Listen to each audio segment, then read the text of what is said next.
Hello everyone, आप सब कैसे हैं। मैं उम्मीद करता हूं कि बहुत अच्छे होंगे और अपनी पढ़ाई को बहुत अच्छे से कर रहे होंगे। मैं Akash Kumar Bhadana ICT virtual classroom में आपका बहुत बहुत स्वागत करता हूं मेरे प्यारे बच्चों। जैसे आपको पता है कि हमारी 8th क्लास है और 8th क्लास में हम लोग देख रहे हैं सामाजिक एवं राजनीतिक जीवन की जो बुक है आपकी, और उसी में चैप्टर चल रहा है आपकी जन सुविधाएं।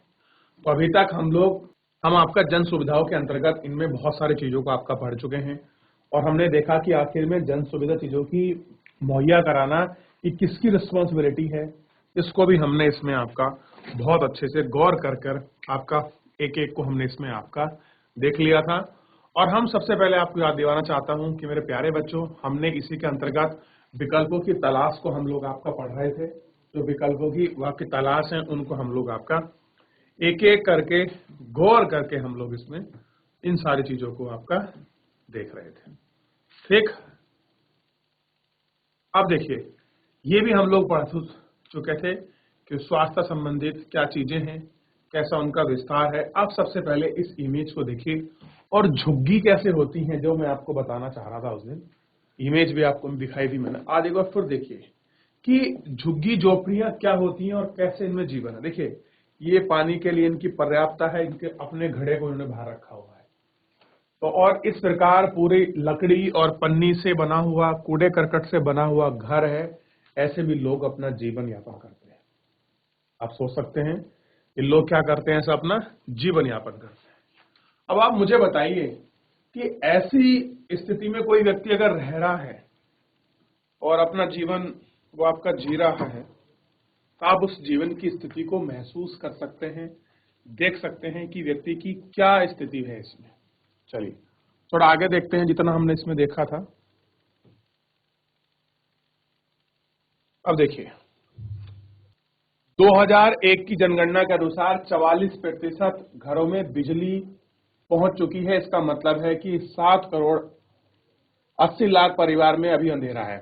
लेकिन वर्तमान स्थिति को आप देखोगे तो लगभग 85% लोगों के घरों में इस समय बिजली है और 15% लोग ऐसे हैं जिनके घर में आज भी अंधेरा है। तो एक बिजली का सघनतम जो जाल है वो आप देख सकते हो कि कैसे दिखता है। आप शहरों में जो बड़े बड़े महानगर हैं, जो आपके स्मार्ट सिटी नहीं है, उन शहरों में इस तरह से कुछ आप तार का जो है एक जाल सा आपको दिखाई देगा। और जाल की स्थिति को आप लोग देख सकते हैं कि कैसे जो आपके पोल होते हैं, पोल पर तारों की आपकी सघनता जो है वो आपको देखने के लिए इसमें मिल जाएगी। आइए हम इस चैप्टर के आपके निष्कर्ष पर पहुंचते हैं। और इस निष्कर्ष की में बहुत सारी ऐसी चीजें हैं जिन पे हम लोग आपका गौर करके स्टेप बाय स्टेप तरीके से एक एक को हम लोग गौर करके पढ़ेंगे। तो आइए हम लोग इस चैप्टर का आपका निष्कर्ष का मतलब होता है कंक्लूजन, कि जितना भी हमने पूरे चैप्टर का पढ़ा है आखिर में उसका निचोड़ क्या है। क्लियर है? क्या है उसका निचोड़ क्या है? तो हम निचोड़ पर पहुंचते हैं इस बाप का चैप्टर के। तो मुझे बताइए कि आपकी दृष्टि से चैप्टर का निचोड़ क्या होना चाहिए, क्योंकि चैप्टर तो आपने भी पूरा पढ़ा है और आप बच्चों ने सबने घर जाकर रिवीजन भी किया है। तो आपकी दृष्टि में निचोड़ क्या बनता है, आप मुझे बताइए। देखिए, जन सुविधाओं का संबंध हमारी बुनियादी जरूरतों से है। जन सुविधाओं का संबंध किससे है कि जो हमारी आपकी जरूरतें हैं उन सारी जरूरतों का ही हमारा क्या है, बुनियादी से है। भारतीय संविधान में पानी, स्वच्छता, शिक्षा आदि अधिकारों को जीवन का हिस्सा माना गया है। किसको माना गया है? पानी को, स्वास्थ्य को, शिक्षा को, इन सबको अधिकार है किसका? जीवन के अधिकार का हिस्सा माना गया है। इस प्रकार सरकार का एक अहम जिम्मेदारी यह बनती है कि वह प्रत्येक व्यक्ति को पर्याप्त जन सुविधा मुहैया कराए। क्या बनती है? कि जो प्रत्येक व्यक्ति है उसको पर्याप्त मात्रा में जन सुविधा उपलब्ध कराए। और ये रिस्पॉन्सिबिलिटी किसकी है? हम लोग देख चुके हैं, ये अहम जिम्मेदारी है आपका सरकार की। क्लियर है? लेकिन इस मोर्चे पर संतोषजनक प्रगति नहीं हुई, यानी कि ऐसा कोई हमको सेटिस्फेक्शन वाला आपका प्रोसीजर या आप कह सकते हैं प्रोसेस हमको नहीं दिखाई दिया, जिसे आप कह सकते हैं कि हाँ कुछ स्थिति में ये चीजें हो रही हैं। क्लियर है? आपूर्ति में कमी है, कह रहे जो सप्लाई है उसमें आपका कमी है और वितरण में भारी असामान्यता है, यानी कि जो हमको वितरण आपको दिखाई देता है उसमें भारी असमानता है। महानगरों और बड़े शहरों के मुकाबले कस्बों और गांव में इन सुविधाओं की स्थिति और भी खराब है, यानी कि शहरों में, बड़े बड़े महानगरों में अच्छी हो सकती है, लेकिन जो गांव हैं, छोटे कस्बे हैं, आपके नगर पालिका हैं, उनमें महानगरों की तुलना और बड़े शहरों की तुलना में वो स्थिति कैसी है, बहुत खराब है और इतनी अच्छी जो है नहीं है। ठीक है, ये हमको देखना है। अब थोड़ा आगे देखते हैं। संपन्न बस्तियों के मुकाबले गरीब बस्तियों में सेवा की स्थिति कमजोर है। कह रहे जो स्थिति, जो आपकी बस्ती मतलब जो भी आपकी कॉलोनी है, उन कॉलोनियों में जो आपके लोग संपन्न लोग हैं, संपन्न का मतलब जो आपका पैसे वाले हैं, अमीर हैं, उनके यहाँ सारी फैसिलिटी, सारी सुविधा आपके प्रोवाइड है। लेकिन दूसरी बात यह है कि जो गरीब व्यक्ति है उसके लिए ये सारी समस्या है, उसके सामने सारी चीजें अड़ी हुई है। ठीक, तो आप इनको देख लीजिए। इन सुविधाओं को निजी व्यक्ति के हाथ में सौंप देने से समस्या हल होने वाली नहीं है। किसी भी समाधान में इस महत्वपूर्ण तथ्य को आपका नजरअंदाज नहीं किया जा सकता कि देश में प्रत्येक नागरिकों को जन सुविधाएं पाने का अधिकार है और इसे ये सुविधाएं समता पारक ढंग से नहीं मिल रही हैं। अब आप इसको नजरअंदाज नहीं कर सकते, क्योंकि जितनी चीजें उनको क्या मिलनी चाहिए आपका, मेरे प्यारे बच्चों, उनको समान रूप में, समान तरह से आपका वितरण हो रही है और उनको उसी आधार पर ये सारी चीजें क्या है आपका मिलनी भी चाहिए। तो आप इसमें जो है अंतर नहीं कर सकते और आप इनको जो है भेदभाव जैसी जो आपकी स्थिति है वो आप उनमें नहीं कर सकते। समता परक की जो बेसिकली बात है और समता परक की बात इसमें रहनी चाहिए। तो बच्चों देखिए, हम लोग बात कर रहे थे सबसे पहले आपका निष्कर्ष वाले पॉइंट पर कि आखिर में किस प्रकार से, अगर हम सारी सामान्यताओं की बात करें, पूरे चैप्टर को पढ़ने के बाद अगर हम लोग निष्कर्ष पे पहुंचे तो हमारे सामने एक ही कंक्लूजन निकल के आता है कि आखिर में जितनी भी जन सुविधाएं हैं वो लोगों को किस प्रकार प्रोवाइड होनी चाहिए, लोगों तक जन सुविधा कैसे पहुंचनी चाहिए और लोगों के लिए क्यों जरूरी है। देखिए, सबसे पहले आपको चैप्टर में पूरी कहानी का तो आपको बेसिक से पता होगा कि आज की तारीख में सभी लोगों को आपका जीवन का अधिकार को हमारे संविधान ने इतना व्यापक करके बताया है कि लोगों को स्वास्थ्य, शिक्षा, पानी और बहुत सारे जीवन के अधिकार से बहुत सारी चीजें क्या है इससे आपका जुड़ी हुई हैं। और आप, अगर आपको ये अधिकार नहीं मिलते हैं तो सीधा इसका मतलब है कि आपको जीवन जीने के अधिकार से आपको वंचित रखा गया है। क्लियर है? अब देखिए, इसके अंतर्गत जैसे हम लोग आपका सबसे पहले क्या देख रहे थे कि आज भी बहुत सारे क्षेत्र हैं जहां पर बिजली नहीं मिलती है। अब बताइए, अगर कोई ऐसा व्यक्ति है जिसके घर में आज तक अगर लाइट नहीं पहुंची है, इस प्रकार की झुग्गी झोपड़ियों में अगर रहकर अपना गुजर बसर कर रहा है, तो मुझे बताइए क्या मानवता के जो आयाम हैं, जिस हम गरीबी को दूर करने की, जिस हम डेवलपमेंट की बात करते हैं, जिन हम स्वास्थ्य सुविधाओं की बात करते हैं, क्या ऐसे लोगों तक स्वास्थ्य सेवाएं, बेसिक इंफ्रास्ट्रक्चर या आम जन सुविधा की चीजें क्या ऐसे लोगों को मुहैया होती हैं? हमारे सामने ये प्रश्न खड़ा करता है कि आखिर में होती है कि नहीं होती है। इन सभी के लिए ये प्रश्न जो है आपका खड़ा होता है और आपको इन पर गौर करना चाहिए कि आखिर में हमारी कहां कमी रह गई है, कि किस तरह से। अब देखिए, क्या आपको लगता है कि समुचित स्वास्थ्य सुविधाओं के अभाव से जीवन प्रभावित होता है? कैसे, क्या आपको क्यों लगता है कि औरतों और लड़कियों पर ज्यादा गहरा असर पड़ता है?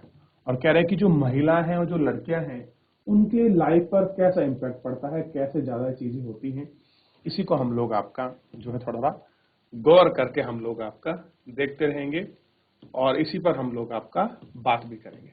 तो सबसे पहले आपको ध्यान होना चाहिए, जब हम चैप्टर को पढ़ रहे थे तो चैप्टर में हम लोग सबसे पहले अम्मू और कुमार के विषय की जो बातचीत थी इसको शुरू किया था। तो आपको पूरी चीजें साफ होनी चाहिए कि अम्मू और कुमार वाला जो मैटर था पूरा स्पष्ट रूप से कैसे आपका साफ और स्पष्ट आपको दिखाई दे रहा था। ठीक। और सौदा पेट की क्या स्थिति बनी हुई थी और उस स्थिति का आकलन आप लोगों को सही प्रकार से करना चाहिए। क्लियर है? तो पद्मा की स्थिति को भी, इन सारी स्थिति को भी हमने पढ़ा। माडी कापा की स्थिति को देखा, वहां के सेवा के घर की स्थिति को हमने देखा, कैसे पानी की उपलब्धता है और कैसे मैलापुर में ये सारी चीजें हैं कि टैंकर से पानी आ रहा, लोग अपना जीवन जी रहे हैं। तो इन सारी सुविधाओं को हमने आपका इसमें देख लिया था। आज हम बेसिकली जो इसमें बात करने वाले हैं, सबसे पहले हमको कुछ आपके शब्दावलियां हैं जिनको हमें नोट करना है, जिनको हमें आपका नोट कर कर आपका लिखना है। उन्हीं शब्दावलियों में सबसे पहली शब्दावली हमारे सामने निकल कर आई है, उसका नाम है स्वच्छता। ठीक है, चैप्टर आपका समाप्त हो चुका है निष्कर्ष के बाद, लेकिन हमें कुछ शब्दावलियां ढूंढनी है जिसका हमने बार बार, जिन पर हमने जोर दिया है, जिनको हमने चैप्टर में सर्वाधिक पिया। स्वच्छता, मानव मल मूत्र को सुरक्षित ढंग से नष्ट करने की सुविधा, इसके लिए शौचालय का निर्माण किया जाए और गंदे पानी की सफाई के लिए पाइपलाइन लगाए जाएं और संक्रमण से बचने के लिए ऐसा करना जरूरी होता है। देखिए क्या है कि मानव के मलमूत्र को सही ढंग से इस्तेमाल हो, ठीक, और गंदे पानी की सफाई पाइपलाइन द्वारा की जाए, ठीक है, सफाई कर सके, और संक्रमण बचाने के लिए ये आपका जरूरी है। तो ये सारी चीजें क्या हैं, इसमें बहुत अहम रोल निभाती हैं और बहुत जो इम्पैक्ट है वो आपका इसके अंतर्गत गिरती हैं। इन सब चीजों को हम लोग आपका देखते हैं। ठीक है, बहुत बढ़िया। चलिए आप याद देखिए, ध्यान दें आगे। तो इस तरह से आप इन सारी चीजों को देखेंगे तो ये सारी चीजें आपका बहुत बढ़िया हो जाएंगी। तो सबसे पहले आप स्वच्छता के विषय में लिख लीजिए, क्योंकि आपसे पूछ सकता है स्वच्छता क्या है, कंपनी क्या है, सार्वभौमिक पहुंच क्या है, मूलभूत सुविधा क्या है। आप इनके विषय में अगर आपको पता होगा तो भी तो लिख पाएंगे, ये आपको क्वेश्चन फॉर्मेट में भी मिल सकता है। तो सबसे पहले आप स्वच्छता के विषय में लिख लीजिए, स्वच्छता के विषय में पढ़ लीजिए, फिर हम लोग इसमें आगे बढ़ेंगे और एक एक गौर करके देखेंगे। चलिए दूसरे पर हम बात करते हैं। दूसरा है आपका कंपनी। आपकी नजर में कंपनी क्या होती है? अगर मैं आपसे पूछूं, जहां बहुत सारे लोग काम करते हैं वो कंपनी है, या जो आपकी बड़ी बड़ी बिल्डिंग है आप उनको कंपनी बोलते हैं? आइए इन सारी बातों से आगे बढ़कर हम कुछ चीजों को देखें। कंपनी की जो डेफिनेशन है, परिभाषा, उसको पढ़ते हैं। कंपनी एक तरह की व्यावसायिक संस्था है। कैसी है? आपका कमर्शियल इंस्टीट्यूशन है, जिसकी स्थापना कुछ लोग या सरकार करती है। यानी कुछ लोग मिलकर कंपनी खोल सकते हैं, गवर्नमेंट कंपनी को खोल सकती है, निजी कंपनी, यानी कि निजी का मतलब प्राइवेट होती है, जो भी आपकी कंपनी हो, दो होती है, निजी एक प्राइवेट होती है और एक आपको गवर्नमेंट। तो जिन कंपनियों का संचालन यानी कि स्वामित्व निजी हाथों में होता है उन्हें निजी कंपनी कहते हैं। एग्जाम्पल समझ सकते हो, आपने और मैंने मिलकर, या आप लोगों ने कक्षा 8 के किसी एक स्कूल के बच्चों ने मिलकर हमने एक कंपनी खोली। तो ये कैसी कंपनी है? आपका सरकारी कंपनी। कैसी हो? सरकारी होगी कि आपका निजी होगी? तो ये निजी होगी, ठीक है। और सरकार हमको खोल कर दे, हम उसमें काम करें, तो वो क्या होगी? वो सरकारी होगी। आगे देखते हैं। उदाहरण के लिए टाटा स्टील एक इसका अच्छा, जो टाटा स्टील एक निजी कंपनी है, जबकि इंडियन ऑयल सरकार द्वारा संचालित है। ये कैसी है? सरकार स्वामित्व की कंपनी है। जबकि टाटा स्टील ऑफ अथॉरिटी जो है, ये किसकी कंपनी है? ये आपको पता होना चाहिए, ये एक निजी स्वामित्व की। तो इन दोनों डेफिनेशन को आप लोग लिख लीजिए। तो लिखने के बाद हम लोग आगे बढ़ जाएंगे, ठीक है। चलिए ध्यान दें, इसको नोट करिए। देख लिया आप लोगों ने, बात कर लिए यहां तक, इतना पढ़ चुके, इतना लिख चुके, इतना आपका देख चुके। आगे बढ़ते हैं, थोड़ा बात कर रहे हैं सार्वभौमिक पहुंच की। सार्वभौमिक पहुंच का क्या मतलब है, इसको थोड़ा सा हम लोग अपने चैप्टर में एक एक करके देखेंगे। सार्वभौमिक पहुंच, हर एक व्यक्ति को कोई चीज पूरी तरह से हासिल हो जाती है और उसका खर्च उठा सकता है, तो उसे सार्वभौमिक पहुंच कहते हैं। यानी कि आप अगर किसी वस्तु को आपकी जरूरत है और उस जरूरत के लिए आप उस पर पैसा खर्च कर सकते हैं, आप उसको इतने सक्षम हैं कि आप उसको खरीद सकते हैं, उसको कहते हैं सार्वभौमिक पहुंच। जैसे एग्जांपल के लिए घर के नल में पानी आ रहा है तो परिवार को पानी तक पहुंच मिल जाती है। अगर उसकी कीमत कम हो या मुफ्त हो जाए तो हर कोई इसका इस्तेमाल कर सकता है। अब आप देखते हैं कि निजी कंपनी के द्वारा जो आपका जल मिल रहा था, उस जल को हर कोई नहीं पी सकता क्योंकि उस पर हर किसी की पहुंच नहीं है। क्लियर है? ये आपको ध्यान रखना है। अगला है मूलभूत सुविधाएं। बेसिक इंफ्रास्ट्रक्चर किसको कहते हैं? अब मुझे बताइए, बहुत बार चर्चा होती है कि मूलभूत सुविधाएं, मूलभूत सुविधाएं। तो आपकी नजर में आखिर में मूलभूत सुविधाएं हैं क्या? किनको कहेंगे आप मूलभूत सुविधाएं? भोजन, पानी, आवास, साफ सफाई, स्वास्थ्य और शिक्षा जैसे बुनियादी जरूरतों जो जिंदा रहने के लिए जरूरी है। किसके लिए? जिंदा रहने के लिए। भोजन भी आपके लाइफ के लिए जरूरी है, पानी भी जरूरी है, आवास भी जरूरी है, साफ सफाई भी जरूरी है, स्वास्थ्य और शिक्षा, ये सारी चीजें क्या हैं? ये आपका जरूरी है। ठीक? तो आपको एक बात स्पष्ट और साफ रूप से पता होनी चाहिए कि जीवन जीने के लिए जिन भौतिक आवश्यकताओं की या जिन बुनियादी चीजों की जरूरत होती है उनको हम क्या कहते हैं? हम उनको कहते हैं मूलभूत सुविधाएं। सार्वभौमिक पहुंच क्या है? कि देख सकते हैं कि अगर किसी व्यक्ति को चीज चाहिए, वो मिल रहा है, उस तक उसको खर्च कर सकता है, वो सार्वभौमिक पहुंच है। ठीक? कंपनी को आप लोग देख सकते हैं। कंपनी क्या है कि जिसमें कुछ लोग या कुछ लोगों का स्वामित्व आपके निजी हाथों में, उसको निजी कह देंगे। एग्जाम्पल हमने बता दिया। और सरकारी में जिसमें सरकार का स्वामित्व हो। स्वच्छता का मतलब आप लोग समझ चुके हैं। तो ये ऐसी शब्दावली थी जिनको हमको इस लेक्चर के अंतर्गत देखना था, पढ़ना था और लिखना था। तो मेरे प्यारे बच्चे, जिन लोगों ने अभी तक जितना लिख चुका है, ये लास्ट वाली 2 लाइन को भी आप लोग अच्छे से लिख लीजिए। जो बच्चे लिख रहे हैं फिर आगे बढ़ जाए। ठीक?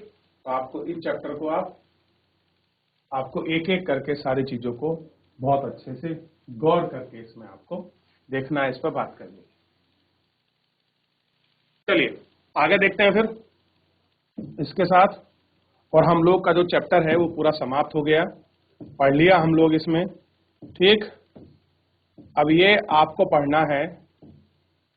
पहला क्वेश्चन हमारे सामने है कि आपको ऐसा क्यों लगता है कि दुनिया में निजी जल आपूर्ति के कम उदाहरण हैं? बताइए क्यों लगता है ऐसा आपको? इस पर हम लोग अपनी जो है बात करने वाले हैं और इसको हम लोग आपका देखने वाले हैं। ठीक? चलिए ध्यान देंगे आप सभी बच्चे। तो जो इसके मेन क्वेश्चन आंसर हैं उन्हीं को हम लोग एक एक करके थोड़ा सा आपका देख लेते हैं और उन्हीं पर हम लोग गौर करके हम लोग इन आंसर्स को हम आपका देख लेंगे। तो जैसे पहला क्वेश्चन हमको मिला था, उस पहले क्वेश्चन के साथ ही हम अपने जो चैप्टर है हम उसको आपका प्रारंभ करेंगे। अब मुझे आप बताइए कि जल आपूर्ति की ऐसी हमको क्यों आपको कमी दिखाई देती है, यह आपको थोड़ा सा ध्यान रखना है। इसमें आपको साफ साफ और स्पष्ट जानकारी मिलेगी कि ऐसा क्यों लगता है कि दुनिया में निजी जल आपूर्ति कम है। अब देखिए उत्तर देख लीजिए।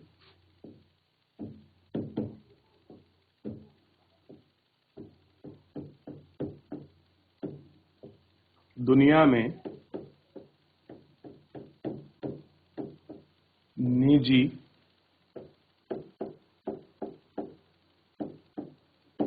जला आपूर्ति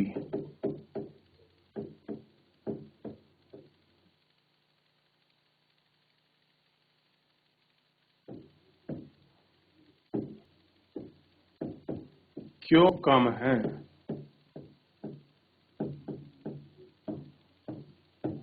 उदाहरण के माध्यम से एक एक करके हम इसको देखते हैं। सबसे पहला होना चाहिए कि सभी को जल की आपूर्ति निश्चित क्या है? सबको जल आपूर्ति निश्चित होनी चाहिए। सबको क्या मिले कि जो जल है उसकी आपूर्ति आपको निश्चित रूप से उसमें जो है आपका होनी चाहिए। दूसरा पॉइंट को आप इसमें अच्छे से देख सकते हैं। एक, निजी कंपनी सिर्फ लाभ कमाने के लिए काम करती है। क्या कह रहे हैं? निजी कंपनियां केवल लाभ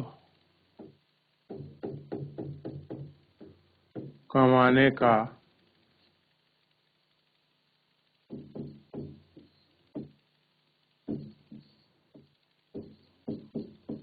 काम करती हैं। उन्हें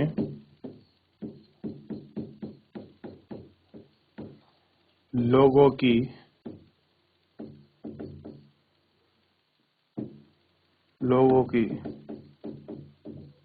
समस्या या कह सकते हैं या आवश्यकता से कोई मतलब से या से कोई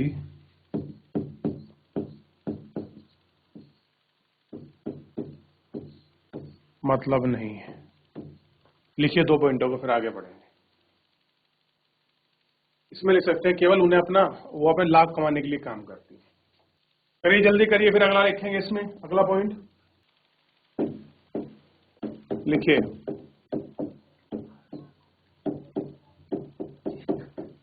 निजी कंपनियां जल आपूर्ति उपलब्ध कराने के लिए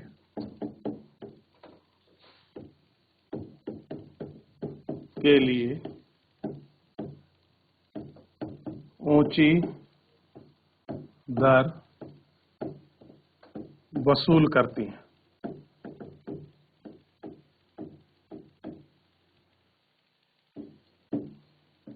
क्या करती हैं? ऊंची दर वसूल करती हैं।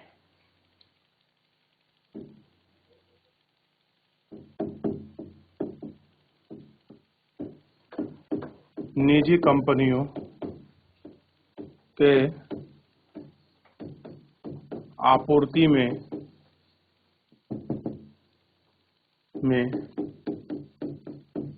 गरीब व्यक्ति उसका खर्च नहीं उठा सकता। उसका खर्च नहीं उठा सकता। ये कर लीजिए फिलहाल आज के लिए।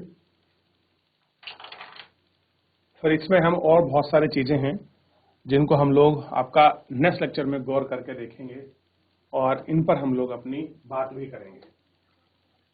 ठीक है मेरे प्यारे बच्चों, तो आप इस तरह से इस पूरे लेक्चर को आप लोग कॉपी कर लें, देख लें और पढ़ लीजिए। हम लोग जो है इससे आगे के जो क्वेश्चन है उनको हम आपके लेक्चर में करेंगे। फिलहाल आज के लिए इतना ही, मिलते हैं नेक्स्ट लेक्चर में। धन्यवाद।